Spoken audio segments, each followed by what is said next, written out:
Ek kyk op na die berge. Waarvandaan sal daar vir my hulp kom? My hulp kom van die Here wat hemel en aarde gemaak het. My hulp kom van die Here wat my beskerm en bewaar. My lewe beskerm en bewaar. My ingang en my uitgang beskerm en bewaar. Die Here wat my beskerm en bewaar, nou en vir altyd. Amen. Liewe broers en susters, jongmaats, genade, barmhartigheid en vrede vir elkeen van julle, van God die Vader, God die Seun en God die Heilige Gees. Kom ons loof en prys die Here met 'n loflied. Hey, en nou vra kom ons maar lekker gesing het, né? So kom ons sing dit asof hy saam met ons sing vandag. En ons sing lied 190, al 3 die verse, Grote God, aan U die eer.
Saam.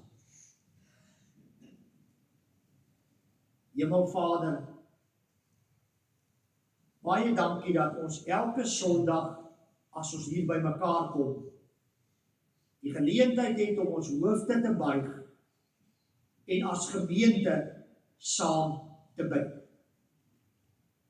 Dit is vir ons 'n vreugde om daar by ons huise alleen met U te gesels.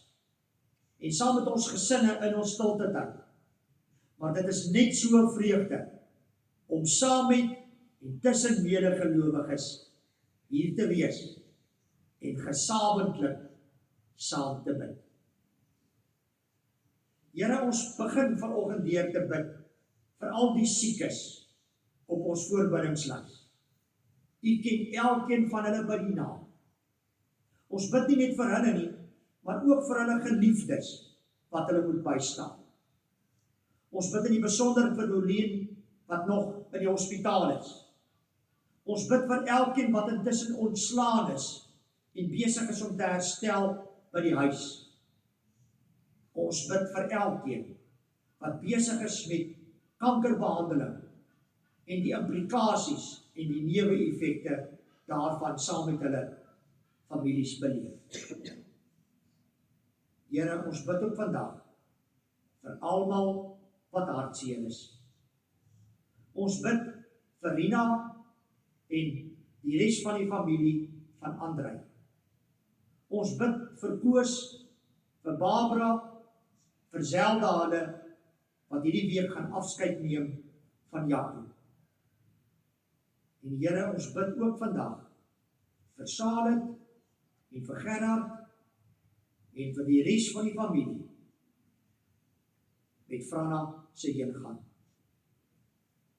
En Here, ja, as ons aan Franna dink, dan wil ons vir U dankie sê vir die 28 jaar wat U hom geleen het vir hierdie gemeente, waarin U sy besondere gawes en talente en sy unieke persoonlikheid so kragtig in hierdie gemeente en in elkeen van ons se lewens gebruik het.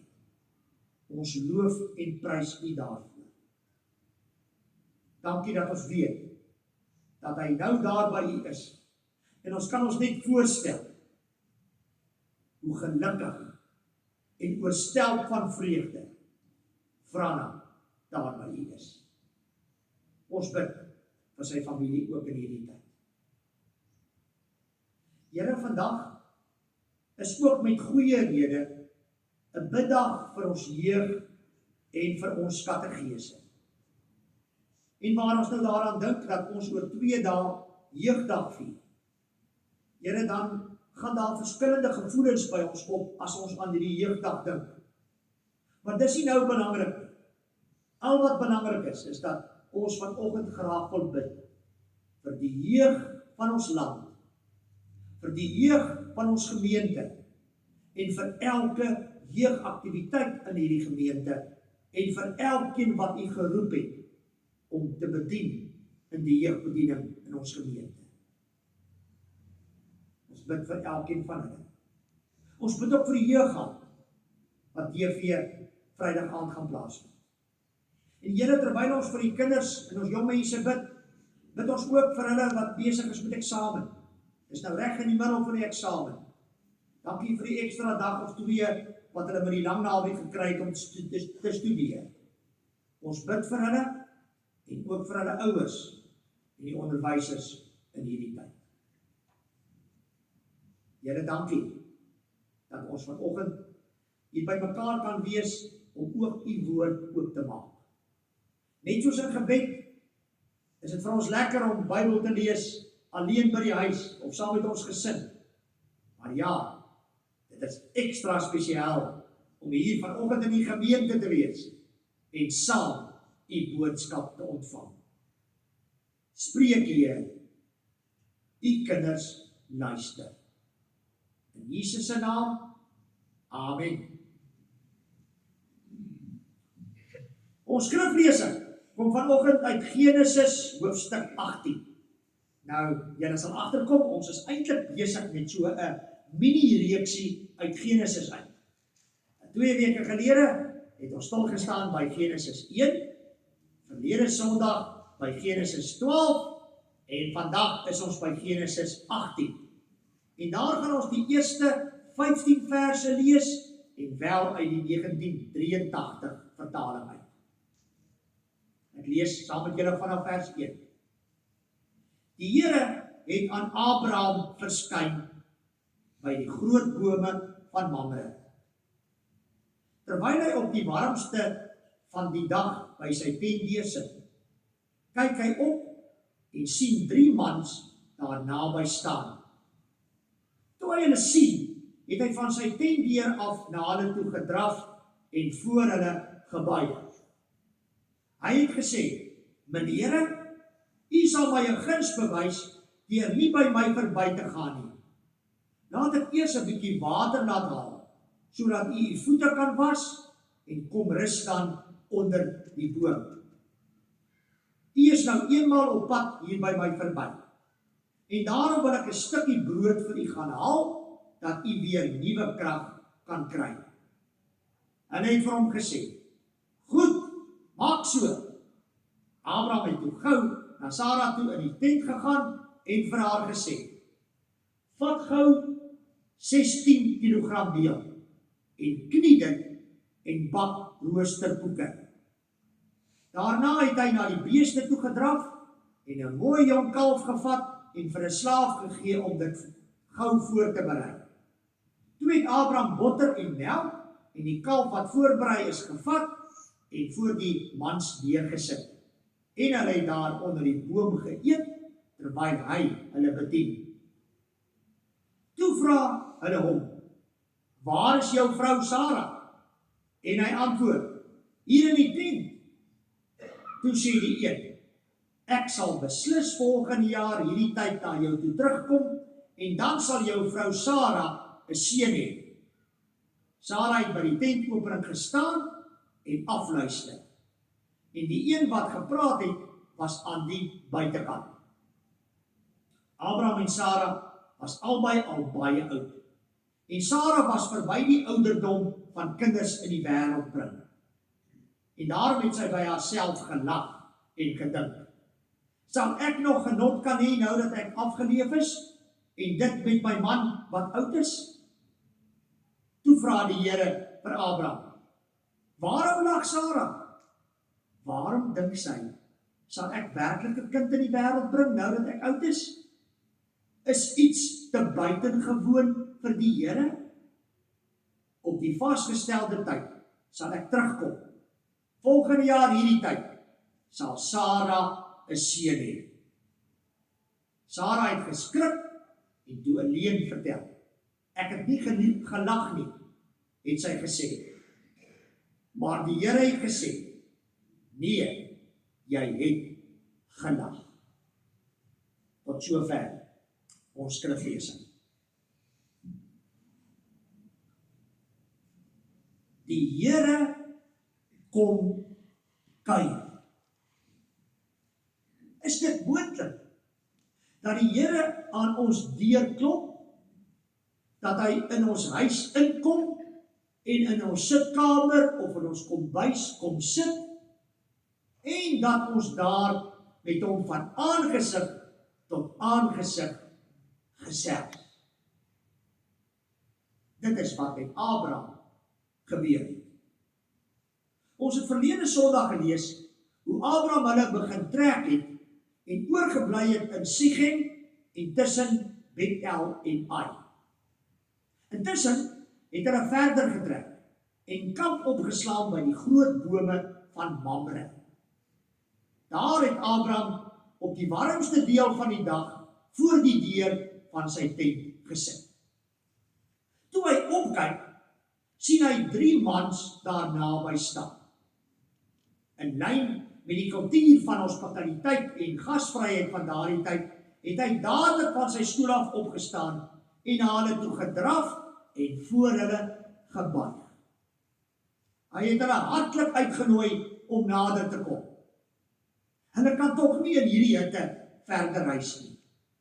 Hulle sal hom 'n guns bewys as hulle by hom aankom. Hy het beloof om vir hulle water te gaan haal, om hulle voete te was, sodat hulle 'n ruk onder die bome kan rus. Hy het ook beloof om vir hulle 'n stukkie brood te gee, om vir hulle nuwe krag te gee vir die pad wat voor lê. Nadat hulle ingewillig het en kom sit het Abraham vir hulle baie meer gegee as wat hy beloof het. Hy het vir Sara sy vrou gevra om gou 16 kilogram meel te neem, dit te knie en daarvan roosterkoeke te maak. Dit is baie meel om gou te knie. Daarmee saam het hy na sy beeste toe gedraf, 'n mooi jong kalf geneem en vir 'n slaaf gevra om dit gou voor te berei. Toe alles gereed is, het hy die vleis saam met botter en melk na sy gaste toe geneem onder die boom en hulle self bedien. Abraham het alles op 'n galop gedoen. Absoluut geen moeite ontsien nie en self sy gaste onthaal. Op hierdie stadium het Abraham nog nie besef dat dit die Here is wat in die vorm van die 3 manne by hom kom kuier het nie. Alhoewel die Here altyd by ons is, en in ons is deur die Heilige Gees, ervaar ons soms op 'n spesiale manier hoe hy by ons kom kuier. Net soos Abraham herken ons hom nie altyd dadelik nie. Hy kom kuier by ons deur 'n boodskap in 'n erediens, 'n teksvers in die oggendoordenkings, 'n herinnering aan 'n Bybelgedeelte, 'n gedagte wat by ons opkom, 'n WhatsApp boodskap. Hy kom ook by ons kuier deur die gebed en ondersteuning van vriende en familie en medegelowiges wat by ons aankom.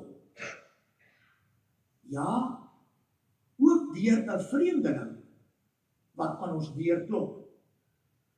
Julle het seker ook al ervaar hoe die Here ons soms bemoedig deur mense van wie ons dit nie verwag nie en wat self met ernstige probleme sit.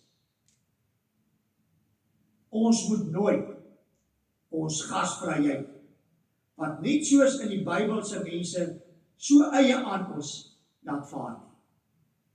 Ons weet nooit of die Here deur besoekers vir ons 'n boodskap bring nie.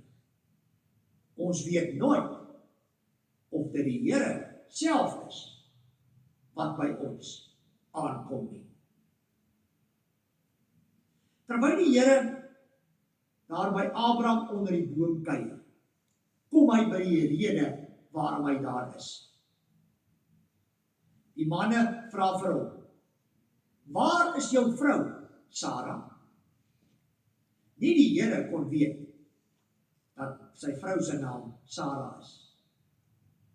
Abraham antwoord dat sy in die tent is, waarop die Here vir hom sê, ek sal beslis volgende jaar hierdie tyd na jou toe terugkom, en dan sal jou vrou Sara 'n seun hê.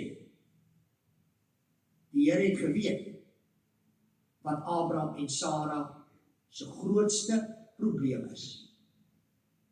Hulle was kinderloos. In daardie tyd was dit 'n ramp.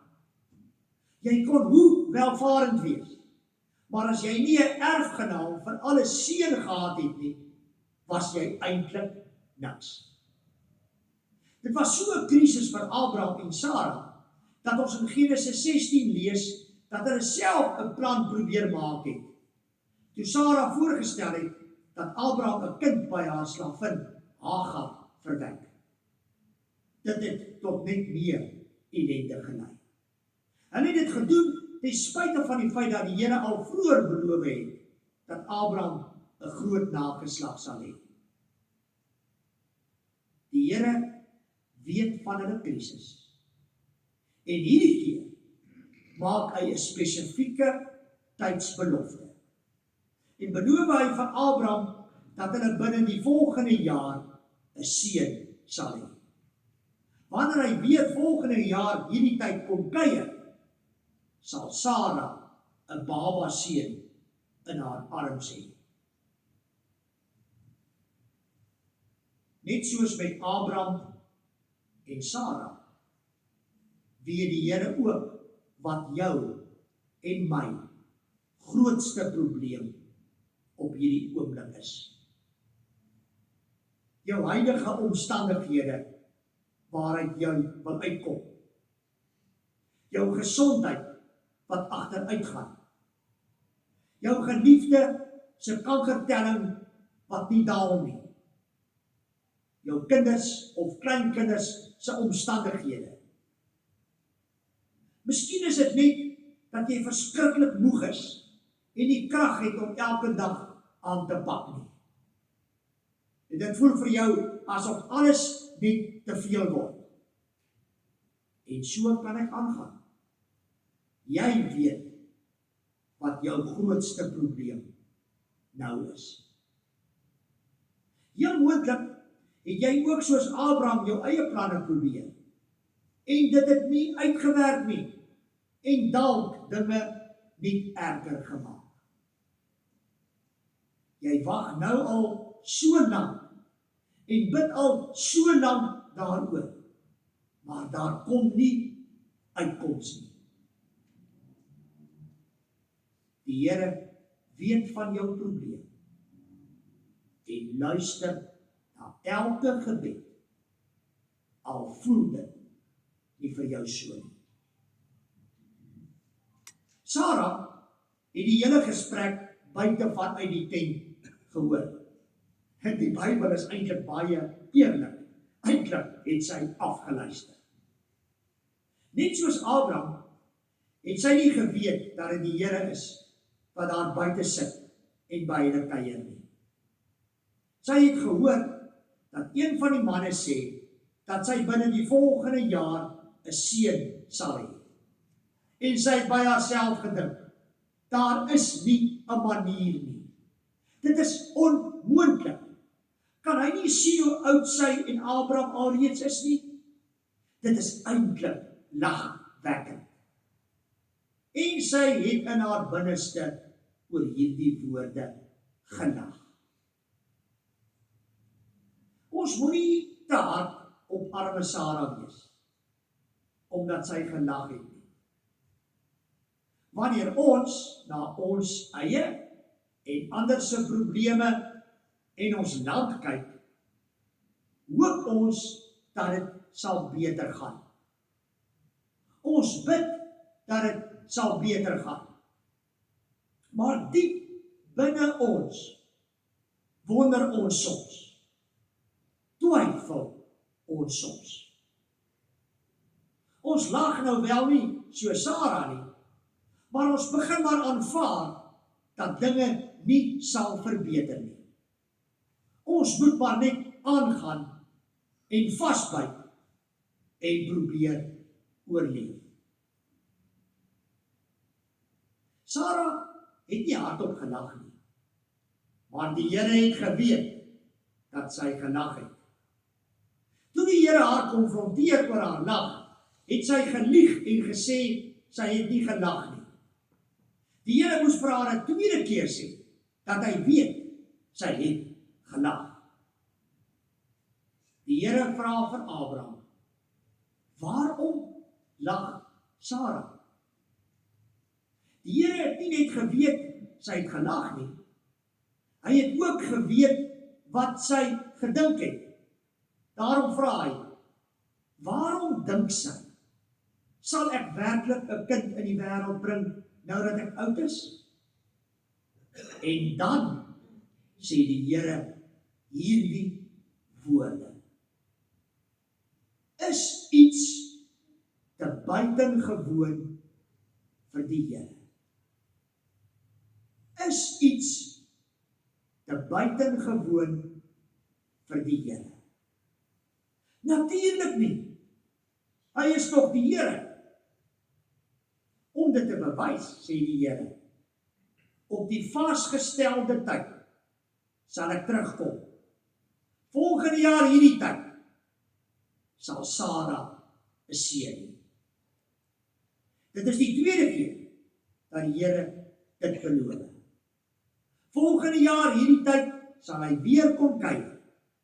En dan sal die bejaarde Sarah teen alle logika in 'n babatjie in haar arms vashou. Die Here self waarborg dit. Beide Abraham en Sarah het later besef dat die Here by hulle kom kuier het. Veral toe hulle seun Isak gebore is. En hulle het geweet en geglo, niks is vir die Here te buitengewoon nie. Is iets te buitengewoon vir die Here. Te veel, te groot vir hom. Of soos die ander vertalings dit stel, is enig iets te wonderbaarlik vir die Here? Die 2020 vertaling. Is enig iets dan vir die Here onmoontlik? Die Boodskap vertaling. Is daar iets te moeilik vir die Here? Die Bybel vir almal. Is anything too hard for God? Die Message vertaling. Nee. En nogmaals nee. Beslis nie. Glad nie. Niks nie. Nie die funksionering van die ganse skepping nie. Nie die betaling vir ons almal se sonde nie. Nie die oorwinning oor die duiwel en die bose nie. Nie die vernietiging van die dood nie. Nie die onwaarskynlike en onmoontlike en onlogiese nie. Waar onwaarskynlike die onmoontlike word, daar begin God se beloftes waar word, skryf Walter Luthi.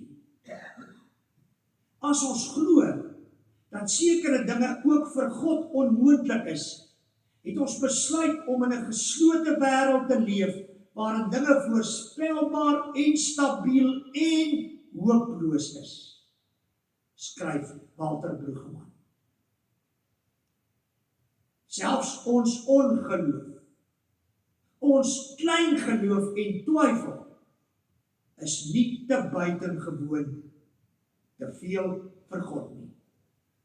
God hou sy beloftes, ten spyte van ons twyfel en ongeloof. Want sy beloftes berus op sy trou. Ook ons probleme, daardie grootste probleem van jou, waaraan jy net nou gedink het, is nie vir hom te moeilik nie. Is nie vir hom onmoontlik om te hanteer nie. Is nie vir hom te buitengewoon nie. Want hy is die Here. Hy alleen. En hy is jou Here, jou Pa en jou Koning.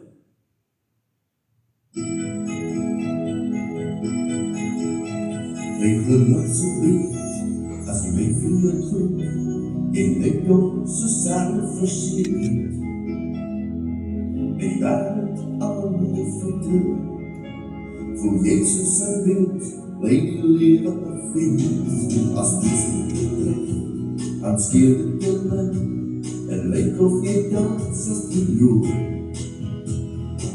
Ek kon dit nooit verstaan nie, en moes die antwoord hê, en toe hoor ek jou sê,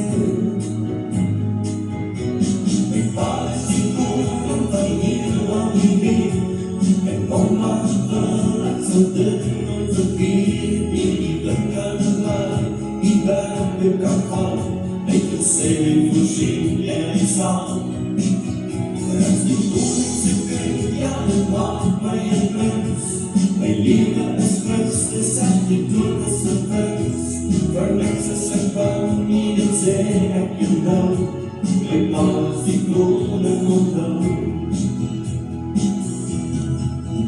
Hoe moes ek nou gevoel, ek wens het was jy, maar ek is dit 'n gewone ou.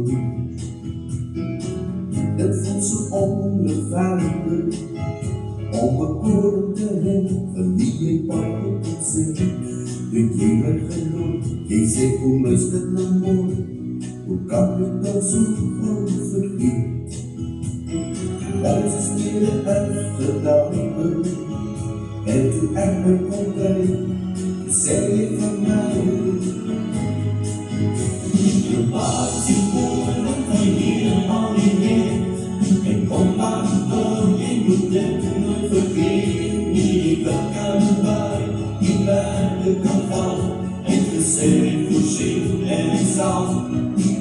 Jy is die koning se kind, aan die baan jou een wens, jou lewe is Christus, self die dood is 'n wens, vir niks is jy bang nie, of wat sê ek nou? Jou pa is die koning onthou.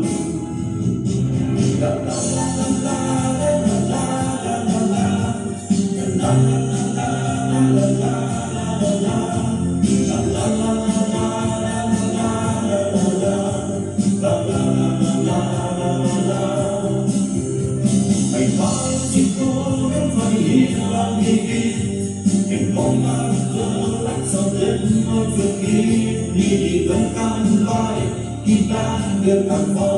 Het gesê jy sien en sal.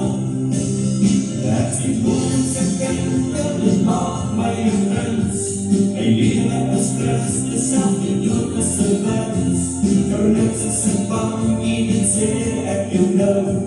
My pa is die koning onthou. My pa is die koning onthou. My pa is die koning onthou.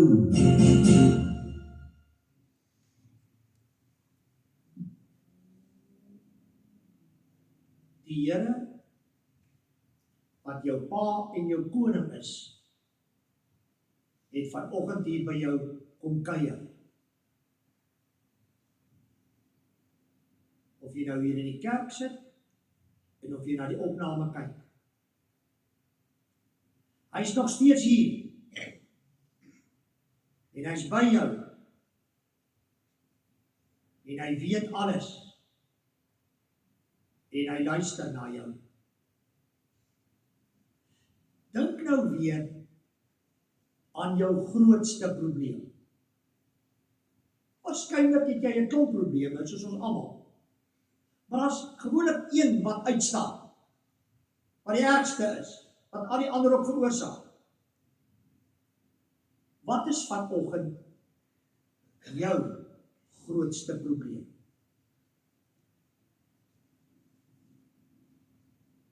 Dink daaraan.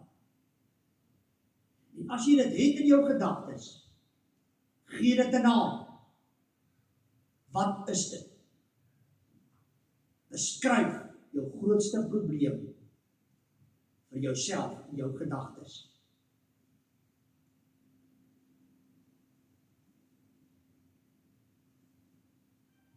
En hoor dan die Here se woorde ook vir jou. Is iets te buitengewoon vir die Here. Is iets te buitengewoon vir die Here.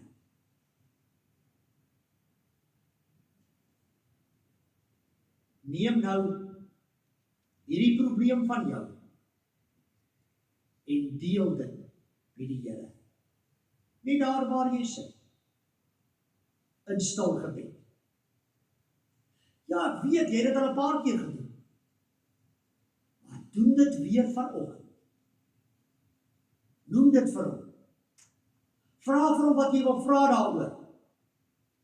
Gee daardie probleem vir hom. In die volgende paar oomblikke van stil gebed.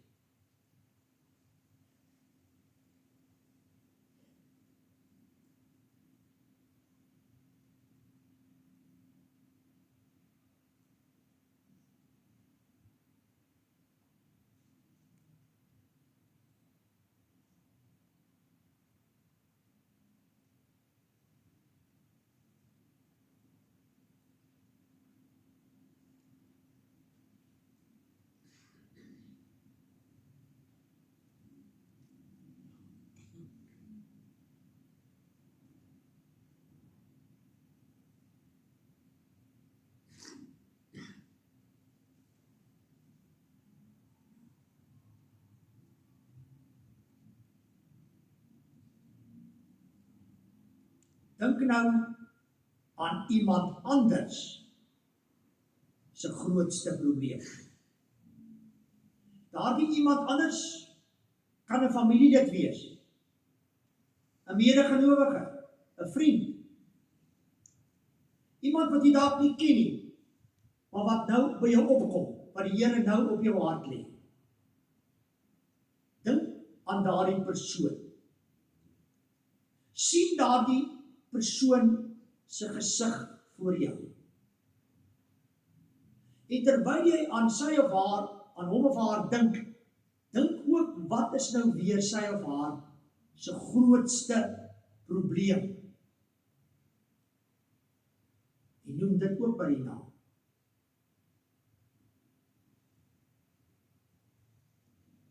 En hoor dan die Here se woorde ook vir hom of haar. Is iets te buitengewoon vir die Here. Is iets te buitengewoon vir die Here. Neem nou daardie persoon in jou gedagtes. En sy of haar grootste probleem op hierdie oomblik. En deel dit met die Here. Gee ook dit vir hom. In stil gebed.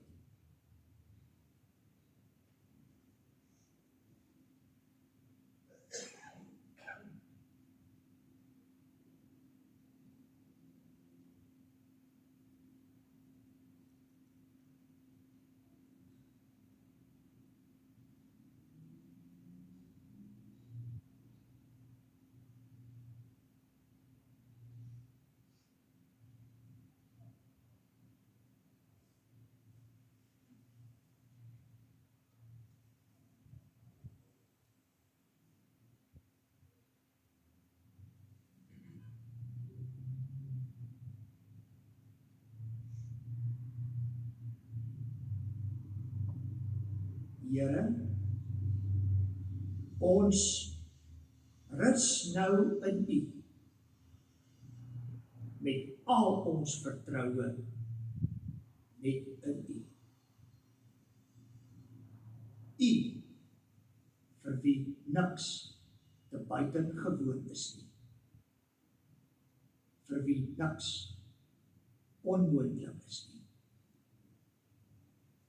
Amen. Kom ons dien die Here met ons liefdegawes.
Baie dankie diakens.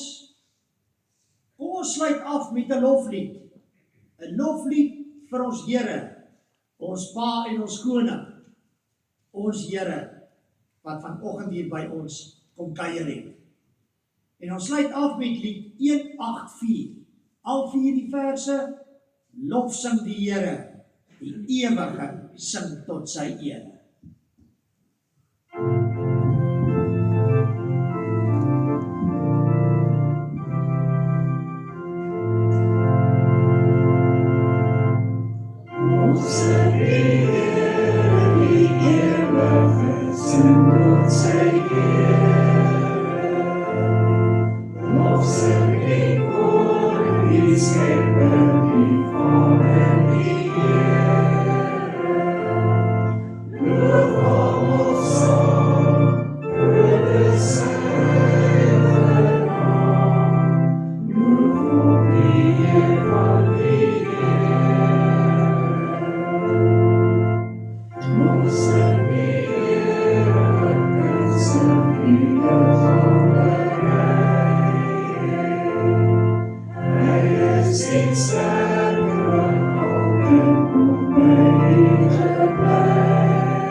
Die Here, vir wie niks onmoontlik is nie, vir wie niks te buitengewoon is nie. Hy sal julle seën en julle beskerm. Hy sal tot julle redding verskyn en julle genadig wees. Hy sal julle gebede verhoor en aan julle sy vrede gee.